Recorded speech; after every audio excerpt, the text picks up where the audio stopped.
Assalamualaikum warahmatullahi wabarakatuh. Hai teman-teman semuanya, perkenalkan nama saya Putri Rahmadani, bisa dipanggil Rahma.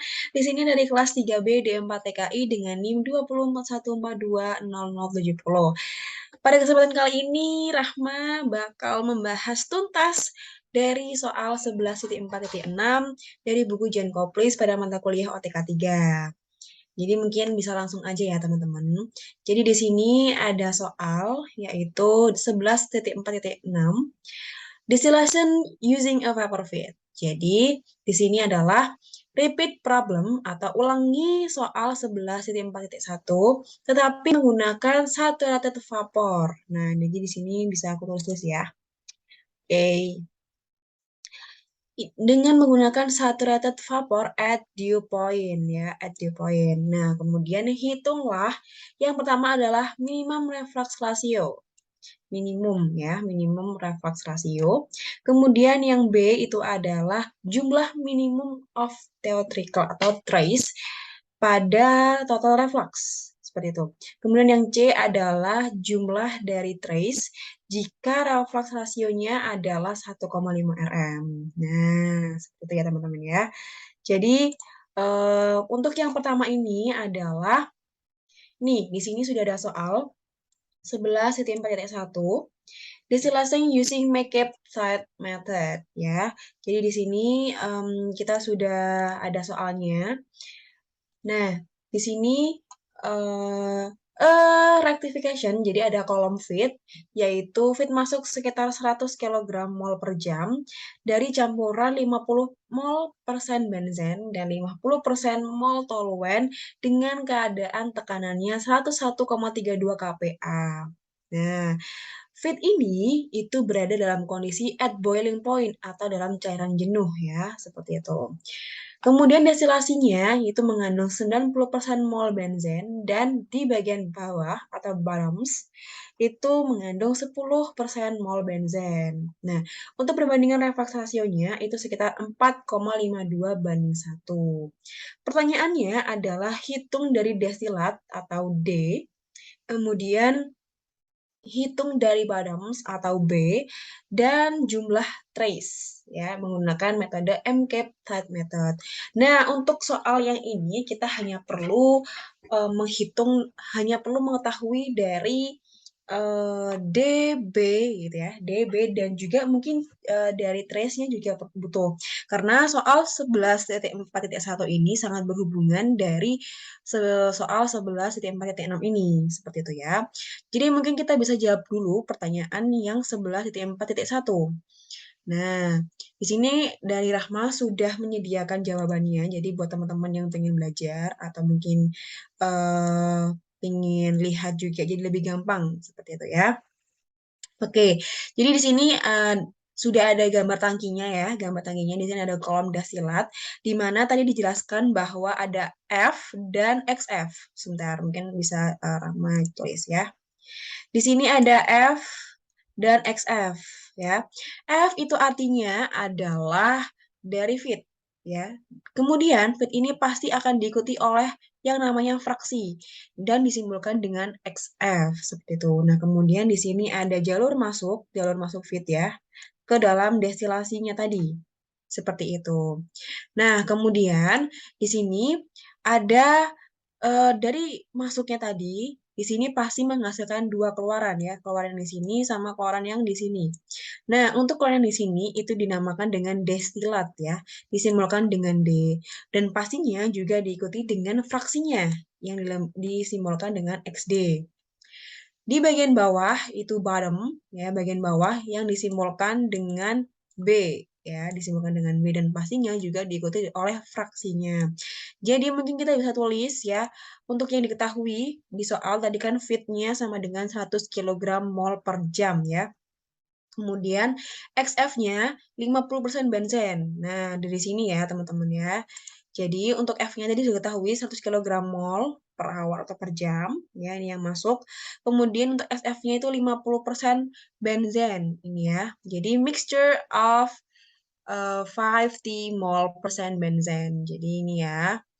itu sebagai XF. Nah, kemudian XD atau fraksinya dari destilasi itu adalah yang ini. The distillate is to contain 90 mol persen benzen. Jadi ini ya, mengandung 90% mol benzen. Dan di bagian bottoms atau bawah mengandung 10 mol persen benzen. Kita bisa tulis dengan XB ya di bagian bawah.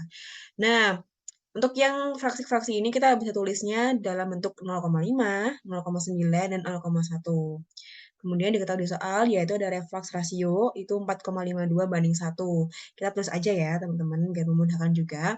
Dan juga dalam keadaan 1,32 kPa. Dan juga untuk yang terakhir ini, ini adalah pertanyaan dari 11.4.6 gitu ya. Jadi kita gabung aja biar enak. Gitu. Oke, untuk yang pertama, ditanya adalah destilat, bottoms, dan tray. Nah, jawabannya adalah kita buat dari neraca masanya ya teman-teman ya. Kita bisa membuat neraca masanya, di mana rumus umumnya neraca massa itu adalah F sama dengan D plus B ya. Jadi di sini ada D plus B. Jadi F sama dengan D plus B. Kenapa kok F sama dengan D plus B? Dikarenakan, nih ya teman-teman, nih, dikarenakan di sini ada masukan, ya, masuk, yaitu adalah F, sini F, ya. Kemudian di sini ada D, ya, ada D, di sini ada D, dan ada B, ya, gitu. Jadi kenapa F sama dengan D plus B? Karena F yang masuk itu bakal ada keluaran dari D dan dari B. Seperti itu. Nah, kemudian F sama dengan D plus B. Diketahui di soal adalah F-nya sampai dengan 100.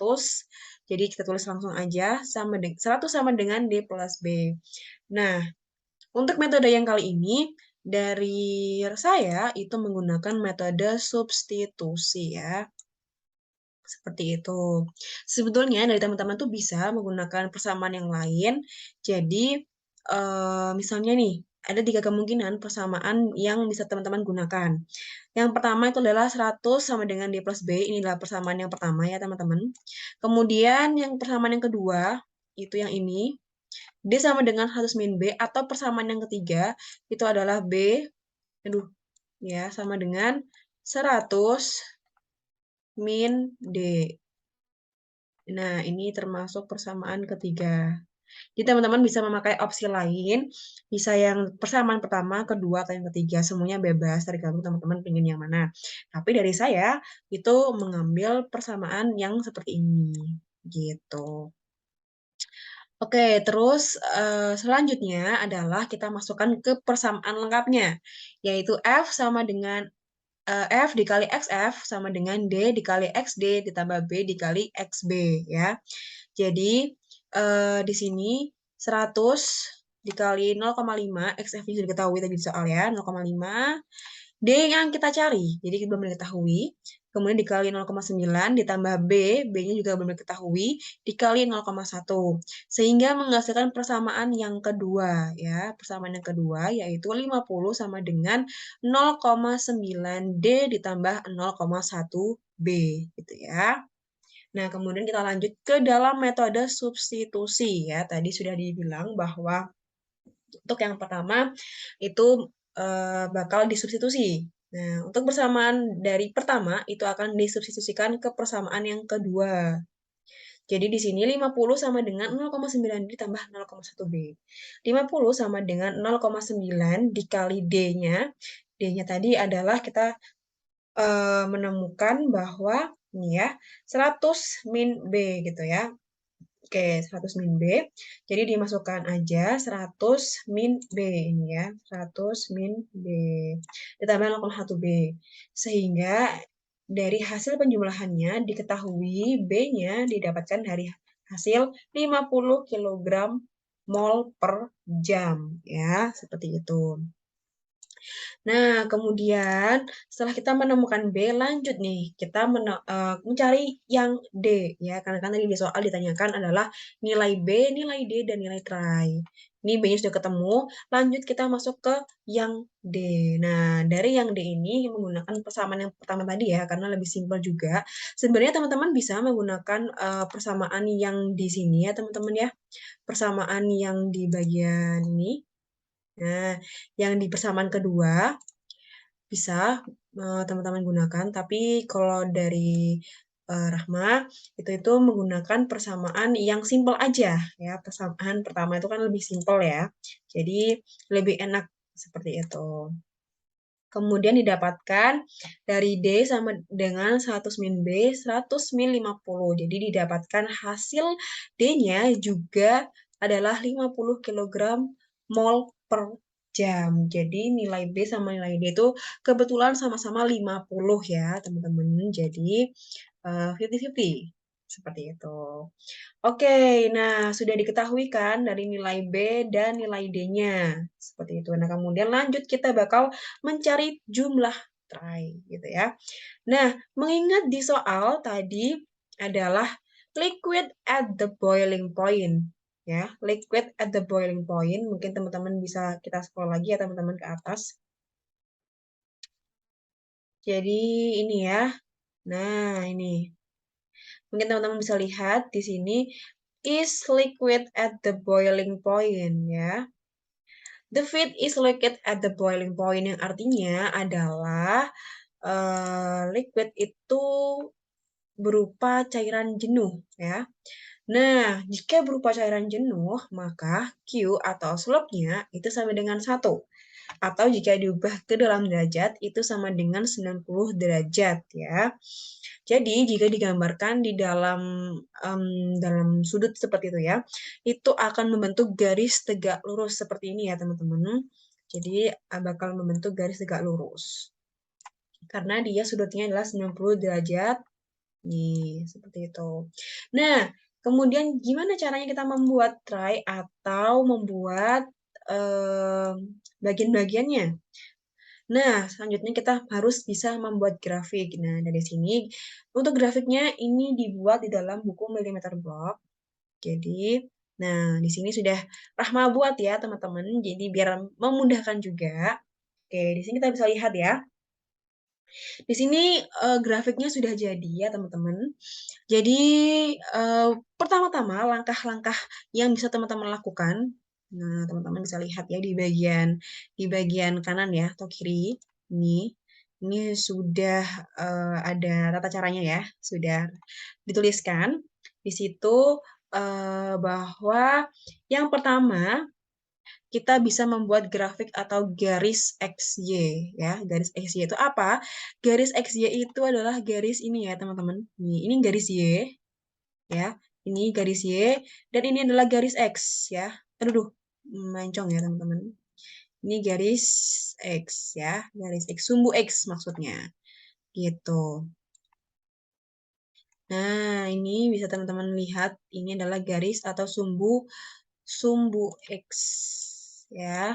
Oke. Nah, kemudian jadi setelah teman-teman sudah membuat grafik atau garis XY, ya kemudian teman-teman bisa isi eh, intervalnya, angkanya antara 0,1 sampai 1. Seperti itu. Halnya yang sama juga dilakukan pada sumbu Y juga gitu ya. Perbedaannya untuk sumbu X ini adalah untuk sumbu X itu adalah sebagai mol fraksi bensin dalam fase liquid, sedangkan dalam Y itu adalah mol fraksi bensin dalam vapor. Seperti itu. Nah, kemudian jika teman-teman sudah membuat grafik, maka kita membuat garis lurus ya, garis lurus yang berkisar antara 0 sampai 1. Mana garis lurusnya? Garis lurusnya adalah ini ya. Miring ini ya, teman-teman ya. Garis yang ini. Nah, garis yang ini adalah garis lurus. Jadi ini adalah dari 0 sampai dari 1 ya. Jadi ini ya. Ini kan 1 nih, teman-teman. Nah, 1, ini 1. Seperti itu. Nah, kemudian saat teman-teman selesai membuat garis lurus, maka kita bisa ngeplot angka. Nah, fungsinya ngeplot angka ini apa? Untuk membuat grafik lengkung. Nah, mana sih grafik lengkungnya, teman-teman? Nah, ini ya grafik lengkungnya. Grafik lengkungnya ini bukan didapatkan dari asal lengkung aja ya, teman-teman, tapi kita harus ngeplot angka dulu. Dalam artian, kita harus melihat gimana cara ngeplot angkanya, kita harus melihat data pada buku, ya. Di sini sudah tertulis ya bahwa garis lengkung ini disebut sebagai garis equilibrium ya, di mana garis equilibrium didapatkan data dari tabel 11.1.1 ya. Jika teman-teman menggunakan buku Genkoplis edisi 4, itu tabel 11.1.1 yaitu tentang vapor pressure and equilibrium mole fraction data bands tolerance system. Nah, untuk edisi 4-nya itu di halaman 698. Seperti itu ya. Jadi nanti di sana bakal disajikan data berupa XA dan YA seperti itu ya. Jadi nanti dari teman-teman bisa ngeplot angkanya di situ. Misalnya di bagian sini ya, di bagian bawah, di bagian XA ditujukan angka 0,12. Nah, di bagian YA itu ditujukan dari angka 0,3. Nah, titiknya di mana? Titiknya ada di sini. Misalnya ada 0,2 nih ya. X-nya dari XA-nya 0,2. Kemudian untuk Y-nya 0,3. Jadi titiknya ada di sini. Tuh. Nah, itu terus sampai membentuk garis lengkung seperti ini ya, teman-teman ya. Jadi di sini ada titiknya sebenarnya, ada titiknya, di sini ada titiknya, ya, ini titiknya ya, salah satu titiknya. Kemudian di sini ya, di sini juga ada titiknya juga, di sini juga ada titiknya dan seterusnya gitu ya. Jadi teman-teman bisa langsung lihat datanya di buku dan ngeplot angkanya, sehingga nanti didapatkan grafik atau garis equilibriumnya melengkung seperti ini, gitu ya teman-teman. Kemudian setelah teman-teman semuanya selesai untuk ngeplot angka, ya, kemudian kita bisa plot XD, XF, dan XB. Di mana XD, XF, dan XB ini sudah diketahui ya tadi ya karena kita di soal. Untuk XD-nya tadi diketahui adalah 0,9 ya. Ini ya teman-teman ya tadi gimana ya. Nah, ini ya. XD sama dengan 0,9. Kita bisa plot di sini. Jadi, teman-teman bisa tarik garis putus-putus di sini ya teman-teman, tarik garis putus-putus di sini. Nah, lalu bisa diplot itu adalah nilai XD ya, nilai XD. Nah, ini ya nilai XD-nya. Seperti itu. Kemudian kita juga bisa ngeplot nilai XF ya. Nilai XF-nya nilai 0,5. Teman-teman bisa tarik garis juga dan XB-nya 0,1. Bisa tarik garis juga ya. Oke, jika teman-teman sudah ngeplot garis ya. Kemudian kita akan membentuk garis fit line. Apa garis fit line? Garis fit line itu adalah garis dari sudut yang terbentuk dari sudut ya. Jadi ini ya. Nah, ini. Tadi sudutnya adalah 90 derajat ya, sehingga membentuk garis lurus. Nah, inilah yang dinamakan dengan garis fit line, seperti itu. Jadi, teman-teman bisa langsung meneruskan, ditarik garis dari garis XF. Nah, ini ya batasnya. Teman-teman bisa lihat. Ini garis fit line. Nah, ini di sini. Nah, seperti itu. Itu adalah garis fit line ya, teman-teman. Nah, kemudian jika teman-teman sudah membuat garis fit line, maka kita bisa membentuk atau membuat garis pinch point. Nah, garis pinch point ini apa? Garis pinch point ini adalah garis perpotongan antara fit line, ya, fit line, dan juga dari garis equilibrium tadi ya, garis lengkungnya tadi. Nah, gini. Mungkin bisa kasih nomor yang bisa kasih warna yang berbeda ya. Oke, ini ya. Jadi ini ya teman-teman bisa lihat. Nah, ini ya. Nah, di dalam garis itu, di situ terlihat bahwa ini ya. Nah, di sini adalah adanya garis perpotongan ya, garis perpotongan antara garis fit line dan juga garis equilibrium di sini ya. Tepatnya di sini ya, di titik ini. Nah, Itu kemudian dari garis nih dari XF ya, dari XD, dari garis sampai menuju titik ini sampai lurus. Nah, sehingga nanti didapatkan Y intercept-nya. Gitu ya. Jadi teman-teman tarik garis dari titik ini sampai lurus ya, tarik garis lurus yang memotong dari equilibrium dan fit line seperti itu. Sehingga nanti bakal didapatkan di sini terbaca berapa? Nah, kebetulan di sini terbacanya adalah 0,47 ya. Itu sebagai Y-intercept. Nah, di sini ya titiknya ya, 0,47 itu di sini. Nah, seperti itu. Oke, nah jadi jika teman-teman sudah membuat garis pilih poin, maka nanti akan menemukan Y-intercept. Nah, kebetulan Y-intercept-nya adalah 0,47. Oke, untuk selanjutnya, jika teman-teman sudah menemukan Y-intercept, kita lanjut menghitung RM atau refleks ya, minimum. Nah, untuk rumusnya, teman-teman bisa lihat di bagian samping ini ya.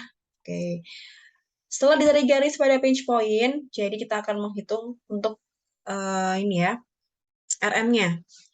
Nah, bisa menggunakan rumus Y-intercept of reactive yin line. Ya. Nah, Y-intercept-nya berapa? Y-intercept-nya adalah 0,47 ya. 0,47. Kita masukkan ke persamaan 0,47 sama dengan XD per RM plus 1. Ya. Ini ya, jadi Y-in sama dengan XD per RM plus 1 ini ya. Kemudian kita masukkan angkanya, untuk XD tadi sudah diketahui 0,9. Untuk RM-nya masih belum diketahui, plus 1. Sehingga nanti bisa dilakukan yang namanya substitusi ya. Silakan namanya substitusi. Sehingga nanti didapatkan dari RM itu adalah 0,915. Nah, seperti itu. Jadi di sini memang lumayan besar ya, teman-teman, untuk RM-nya. Oke, nah jadi jika teman-teman sudah menemukan RM, teman-teman jika sudah menemukan RM, maka kita selanjutnya adalah membuat trace. Nah, membuat trace. Trace itu apa? Trace itu yang tangga-tangga ini, teman-teman ya. Bentuknya seperti tangga. Ini yang namanya trace atau plat ya. Plat yang ada di dalam garis equilibrium ini. Nah, ini yang namanya trace. Oke, nah untuk trace ini dari teman-teman bisa ditarik garis dari sudut ini ya, atau titik ini. Dari titik itu, nah oke ini ya. Teman-teman bisa tarik garis dari sini, dari titik ini ya, dari titik ini. Kemudian lurus, lurus terus ke bawah, ke bawah, ke bawah, dan ke bawah. Jadi itu benar-benar harus lurus ya, garis yang teman-teman buat sama yang ada di milimeter block gitu. Jadi biar pas ya datanya, seperti itu. Nah, kemudian sampai akhir di sini ya. Oke, jadi di sini sehingga ditemukan jumlah trace-nya itu adalah 5 ya. 1, 2, 3, 4, dan 5. Tuh ya, teman-teman. Nah, jadi jika teman-teman sudah membuat trace, maka selanjutnya adalah kita bisa mencari jumlah trace atau minimum tadi ya. Nah, gimana caranya? Nih, di nomor 3, jumlah tray minim. Ya, jadi menggunakan rumus N minimum sama dengan N minimum plus 1. Nah, N yang besar ini adalah jumlah trace yang dari teman-teman buat tadi, dari grafik. Nah, kebetulan di sini didapatkan 5 trace atau jumlah 5-nya. Karena di sini teman-teman bisa lihat ya, di sini dari gambarnya itu sepertinya kelebihan dua kotak ya, kelebihan dua kotak, sehingga dalam rumus itu ditulisnya adalah 5,2 ya, 5,2 ini. 5,2 ini. Nah, untuk N minimumnya kita cari. Jadi kita samakan dengan X plus 1 sehingga X-nya didapatkan 4,2 atau N minimum yang didapatkan 4,2. Seperti itu ya. Nah, ini adalah untuk grafik yang pertama ya teman-teman. Hasil dari soal 11.4.1. Gitu. Tapi untuk yang ini itu sudah dihitung ini ya, sudah dihitung dari soal 11.4.6 ya. Seperti itu. Oke, selanjutnya jadi teman-teman, jadi kita sudah menemukan RM dan juga sudah menemukan N minimum ya. N minimum. Tuh. Jadi untuk selanjutnya kita bakal buat grafik bagian 2 ya. Kita membuat grafik bagian 2 di sini. Oke. Nah, grafiknya hampir sama seperti grafik di bagian pertama, cuman bedanya adalah beda trace nantinya ya. Jadi untuk di grafik bagian pertama kita sama, langkah-langkahnya hampir sama juga sama ini, yang di bagian kiri ini teman-teman, langkah-langkahnya hampir sama. Nah, cuman bedanya adalah dari segi pengeplotan trace-nya juga, gitu. Dan juga dari segi garis rectifying operating line dan di intercept-nya, gitu ya. Nah, gimana caranya untuk mendapatkan ini? Nah, jadi yang pertama-tama, tadi kan kita sudah menghitung ya jumlah RM. Didapatkan tadi kan 0,915. Nah, jadi untuk yang C ini kita mencari jumlah trace atau plate jika reflux rasionya adalah 1,5 RM di soal 11.4.6. Nah, di sini ya. R sama dengan 1,5 RM. Kita masukkan ke persamaan ini.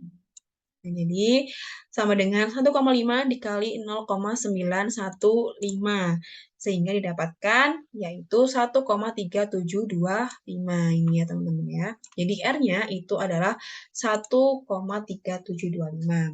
Sehingga kita bisa memasukkan ke persamaan YN plus 1 sama dengan R plus 1 XN ditambah XD per R plus 1.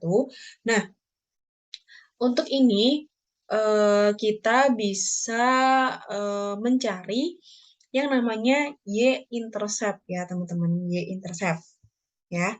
Jadi untuk rumus Y-interceptnya ini kita mengambil dari yang XD per R plus 1. Seperti itu. Jadi di sini XD itu adalah sudah ketahui 0,9 tadi ya. Ini juga XD ya. Ini XD 0,9 per 1,3725 hasil perhitungan kita yang R tadi ditambah 1 ya. Tambah 1 sehingga didapatkan angka 0,379. Inilah Y-intercept-nya. Nah, dari hasil perhitungan ini akan kita buat ke dalam grafik ya. Jadi, ini ya, garis Y-intercept-nya. Nah, ini ya garis Y-intercept-nya.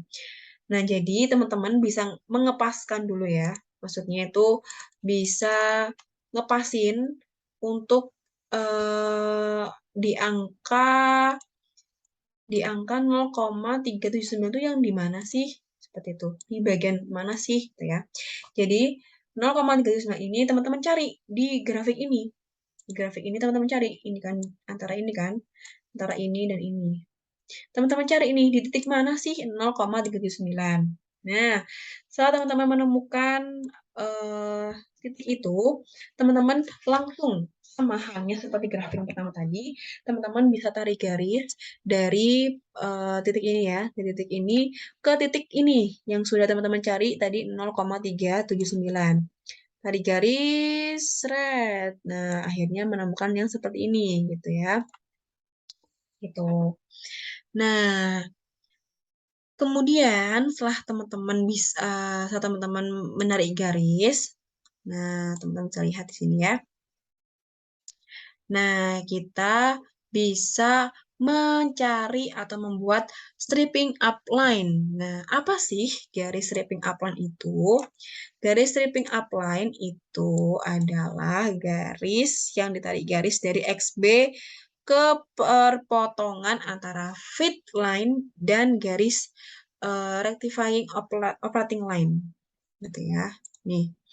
Nah, mana sih stripping line ini ya teman-teman? Stripping line itu yang ini. Nah, yang ini. Jadi, habis teman-teman membuat dari garis rectifying operating line, teman-teman tarik garis di sini kan?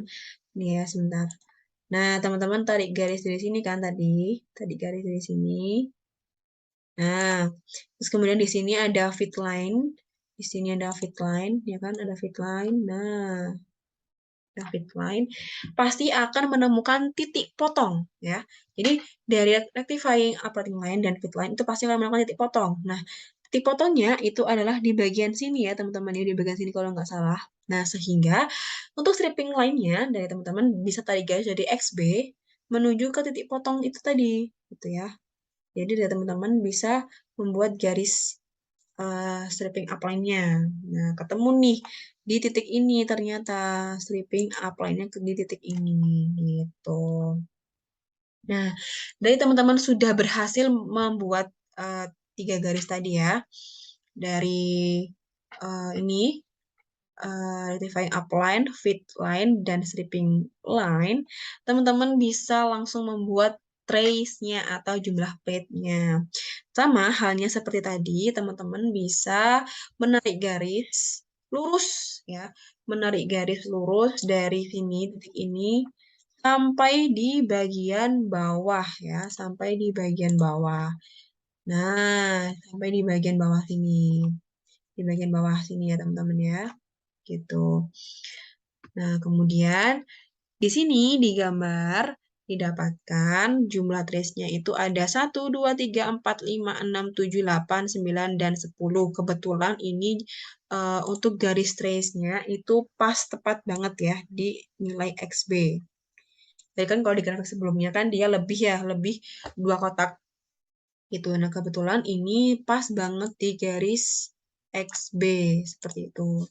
Nah, kemudian setelah kita menemukan berapa jumlah trace yang ada dalam grafik, kita masukkan dalam persamaan atau rumus atau perhitungan. Nah, kita bisa tulis di sini untuk jumlah trace yang kita ketahui, yang sudah diketahui tadi adalah N sama dengan N plus 1. N-nya adalah jumlah trace dalam grafik, yaitu 10 ya, ini 10. Sama dengan N plus 1, sehingga N sama dengan 9. Nah, seperti itu.